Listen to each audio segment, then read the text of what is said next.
ಹಂಗ್ ನೋಡ್ಕೊಂಡ್ರೆ ನಾವ್ ಹೇಳೋದು ತಾಯಿ ಹಾಲಿಗೆ ಕಂಪೇರ್ ಮಾಡ್ತೀವಿ. ಯಾವುದು ಅಂದ್ರೆ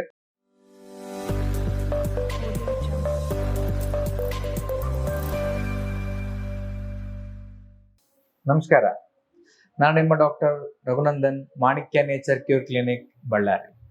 ಇವತ್ತು ನಾವು ಚರ್ಚೆ ಮಾಡುವಂತ ಟಾಪಿಕ್ ಬಂದ್ಬಿಟ್ಟು ಕುಕಿಂಗ್ ಆಯಿಲ್. ಅಂದ್ರೆ ನಾವು ಪ್ರತಿದಿನ ಅಡಿಗೆಗೆ ಯಾವ ಎಣ್ಣೆಯನ್ನು ಬಳಸೋದು, ಯಾವ ಎಣ್ಣೆ ಶ್ರೇಷ್ಠಕರ, ಯಾವ ಎಣ್ಣೆ ಆರೋಗ್ಯಕರ ಅನ್ನೋ ಒಂದು ಇದ್ರ ಬಗ್ಗೆ ಚರ್ಚೆ ಮಾಡೋಣ. ಈಗ ನಾವು ಆಯಿಲ್ಸ್ ಅಲ್ಲಿ ನೋಡಿದ್ರೆ ಕೆಲವೊಬ್ರು ಹೇಳ್ತಾರೆ ಕಡಲೆ ಬೀಜ ಎಣ್ಣೆ ಅಂದ್ರೆ ಗ್ರೌಂಡ್ ಆಯಿಲ್ ಒಳ್ಳೇದಂತ, ಕೆಲವೊಬ್ರು ಸನ್ಫ್ಲವರ್ ಆಯಿಲ್ ಅಂತ, ಕೆಲವೊಬ್ರು ಕೊಬ್ಬರಿ ಎಣ್ಣೆ ಹೇಳ್ತಾರೆ, ಕೆಲವೊಬ್ರು ಕುಸುಬೆಣ್ಣೆ ಹೇಳ್ತಾರೆ, ಇನ್ ಕೆಲವೊಬ್ರು ನಾರ್ತ್ ಇಂಡಿಯನ್ಸು ಅಥವಾ ಆ ಉತ್ತರ ಭಾರತ ಪ್ರದೇಶದವರಾದ್ರೆ ಸಾಸಿವೆ ಎಣ್ಣೆ ಅಂತ ಹೇಳ್ತಾರೆ. ಸೊ ಇದರಲ್ಲಿ ಎಲ್ಲರಿಗೂ ಯಾವಾಗ್ಲೂ ಚರ್ಚನೀಯ ಟಾಪಿಕ್, ಯಾವಾಗ್ಲೂ ಜಗಳನೇ ಆಗತ್ತೆ ಈ ಟಾಪಿಕ್ ಅಲ್ಲಿ. ಸೊ ನಾನು ಹೇಳೋದೇನಂದ್ರೆ ಪ್ರತಿಯೊಂದು ಆಯಿಲ್ನು ಒಳ್ಳೇದೆ, ತೊಂದರೆ ಇಲ್ಲ, ಬಟ್ ಮಿತವಾಗಿ ಬಳಸಬೇಕು, ಅದು ಇಂಪಾರ್ಟೆಂಟ್. ಎರಡನೇದು, ಈಗ ನಾನು ಹೇಳ್ದಂಗೆ ಮಸ್ಟರ್ಡ್ ಆಯಿಲ್ ಈ ನಾರ್ತ್ ಇಂಡಿಯನ್ ಜಾಸ್ತಿ ಬಳಸ್ತಾರೆ, ಉತ್ತರ ಭಾರತದವ್ರು ಜಾಸ್ತಿ ಬಳಸ್ತಾರೆ. ಯಾಕಂದ್ರೆ ಅವರ ಕ್ಲೈಮೇಟಿಕ್ ಕಂಡೀಷನ್ಸ್ಗೆ ಅವರ ದೇಹ ಅದಕ್ಕೆ ಸೆಟ್ ಆಗ್ಲಿಕ್ಕೆ ಅಂತೇಳಿ ಬಳಸ್ತಾರೆ. ಇಲ್ಲಿ ಹೇಳೋದ್ ನೋಡ್ಕೊಳ್ಳೋದಾದ್ರೆ ಆಯಿಲ್ದು ತಪ್ಪಿಲ್ಲ ರೀ, ಆಯಿಲ್ ಬಳಸೋ ಪದ್ಧತಿಯೇ ತಪ್ಪು. ಓಕೆ, ಈಗ ನಾವು ಫಾರ್ ಎಕ್ಸಾಂಪಲ್ ಒಂದು ಯಾವ್ದಾದ್ರು ವೆಜಿಟೇಬಲ್ ಫ್ರೈ ಮಾಡ್ಬೇಕು ಅನ್ಕೊಂಡ್ರೆ ಸಿಕ್ಕಾಪಟ್ಟೆ ಜಾಸ್ತಿ ಆಯಿಲ್ ಹಾಕಿ ಫ್ರೈ ಮಾಡಿದ್ರೆ ಈ ಆಯಿಲ್ ಹೀಟ್ ಆಗಿ ಅದರಲ್ಲಿ ನಿಮಗೆ ಏನ್ ಹೇಳ್ತಾರೆ ಆಕ್ಸಿಡೈಡ್ಸ್ ಎಲ್ಲ ಜಾಸ್ತಿ ಆಗ್ಬಿಡುತ್ತೆ, ಮತ್ತೆ ಆ ವೆಜಿಟೇಬಲ್ನು ಫುಲ್ ಇದಾಗಿ ಹಾಳಾಗೋಗುತ್ತೆ. ಬರೇ ನಾಲ್ಗೆಗೆ ರುಚಿ ಬರುತ್ತೆ, ಬಟ್ರೆ ಆರೋಗ್ಯ ಬರಲ್ಲ. ಸೊ ಹಂಗ್ ನೋಡ್ಕೊಂಡ್ರೆ ನಾವ್ ಹೇಳೋದು ತಾಯಿ ಹಾಲಿಗೆ ಕಂಪೇರ್ ಮಾಡ್ತೀವಿ. ಯಾವುದು ಅಂದ್ರೆ ಕೊಬ್ಬರಿ ಎಣ್ಣೆ.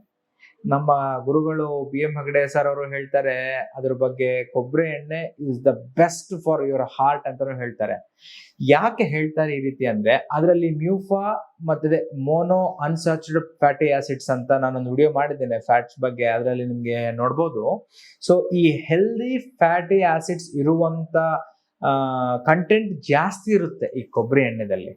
ಮತ್ತೆ ನಿಮ್ಗೆ ಈ ಕೊಬ್ಬರಿ ಎಣ್ಣೆದಿಂದ ಫ್ಯಾಟ್ ಕರಗೋಗುತ್ತೆ, ಫ್ಯಾಟ್ ಉಳ್ಕೊಳ್ಳಲ್ಲ ಬಾಡಿಯಲ್ಲಿ. ಬಟ್ ಏನಪ್ಪಾ ಇದ್ರದ್ದು ಡ್ರಾಬ್ಯಾಕ್ ಅಂದ್ರೆ ಆ ಸ್ಮೆಲ್ ಸ್ವಲ್ಪ ಕೆಲವೊಬ್ರಿಗೆ ಸೆಟ್ ಆಗ್ತದೆ, ಕೆಲವೊಬ್ರು ಸೆಟ್ ಆಗೋದಿಲ್ಲ. ನಿಮ್ಗೆ ಸೆಟ್ ಆಗೋದಾದ್ರೆ ಕೊಬ್ಬರಿ ಎಣ್ಣೆ ಇಸ್ ದ ಬೆಸ್ಟ್. ಯಾವ ಐಟಮ್ಸ್ಗೆ ಈ ಕರೆದು ಮಾಡ್ತೀರಲ್ಲ ಡೀಪ್ ಫ್ರೈಡ್ ಐಟಮ್ಸ್ಗೆ ಅದು ಮಾಡ್ಕೋಬಹುದು. ಇಲ್ಲ ಸರ್ ನಮ್ಗೆ ಅದು ಆಗಲ್ಲ, ಓಕೆ, ಒಗ್ಗರಣೆ ಹಾಕ್ತಿರಲ್ಲ ಒಗ್ಗರಣೆಗೆ ನೀವು ಇದು ಬಳಸ್ಕೋಬಹುದು. ನಿಮ್ಗೆ ಸೆಟ್ ಆದ್ರೆ ಫುಲ್ ಆಗಿ ಈ ಡೀಪ್ ಫ್ರೈಡು ಪೂರಿ ಮಾಡ್ಕೋಬಹುದು, ಇವೆಲ್ಲನೂ ಮಾಡ್ಕೋಬಹುದು.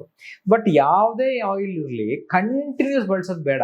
ನಾನು ಹೇಳೋದು 1-2 ತಿಂಗಳು ಕುಸುಬು ಎಣ್ಣೆ ಬಳಸಿ, 1-2 ತಿಂಗಳು ಕೊಬ್ಬರಿ ಎಣ್ಣೆ ಬಳಸಿ, ಮತ್ತೊಂದೆರಡು ತಿಂಗಳು ಈ ಗ್ರೌಂಡ್ ಆಯಿಲ್ ಬಳಸಿ. ಬಟ್ ಇದರಲ್ಲಿ ಅಲ್ಟ್ರಾ ರಿಫೈನ್ಡ್ ಮಾಡಿ ತಗೋಬೇಡಿ, ಜಸ್ಟ್ ಫಿಲ್ಟರ್ ಮಾಡಿ ತಗೊಳ್ಳಿ.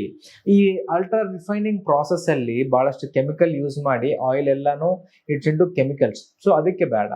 ಈ ಗಾಣಗದ ಎಣ್ಣೆ ಸಿಗುತ್ತೆ, ಅದು ಬೆಸ್ಟ್.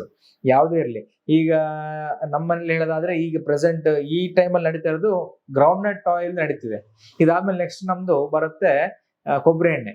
ಬಟ್ ಮನೇಲಿ ಯಾರಿಗೂ ಇಷ್ಟ ಇಲ್ಲ, ಬಟ್ ಏನ್ ಮಾಡೋದು, ಆಪ್ಷನ್ ರೊಟೇಷನ್ ಇದ್ದಾಗ ಚೇಂಜ್ ಮಾಡ್ಬೇಕಾಗತ್ತೆ. ಬಟ್ ಈ ಕೊಬ್ಬರಿ ಎಣ್ಣೆ ಬಳಸೋದೇನಿದೆ ಅಲ್ಲ, ಇದರಿಂದ ನಿಮ್ಮ ಹಾರ್ಟ್ ಸಮಸ್ಯೆಗೆ ಹಾರ್ಟ್ ಸಮಸ್ಯೆ ಬರೋದೇ ಇಲ್ಲ ಈ ಕೊಬ್ಬರಿ ಎಣ್ಣೆ ಬಳಸೋದ್ರಿಂದ. ಬಿಕಾಸ್ ಅದು ಎಲ್ಲ ಗುಡ್ ಫ್ಯಾಟ್ಸ್ ಇದೆ ಅದರಲ್ಲಿ. ಸೊ ಅದರಿಂದ ನಿಮ್ಗೆ ಜಾಯಿಂಟ್ ಪೇನ್ಸ್ನು ಇರೋದಿಲ್ಲ, ಅಜೀರ್ಣನೂ ಆಗೋದಿಲ್ಲ.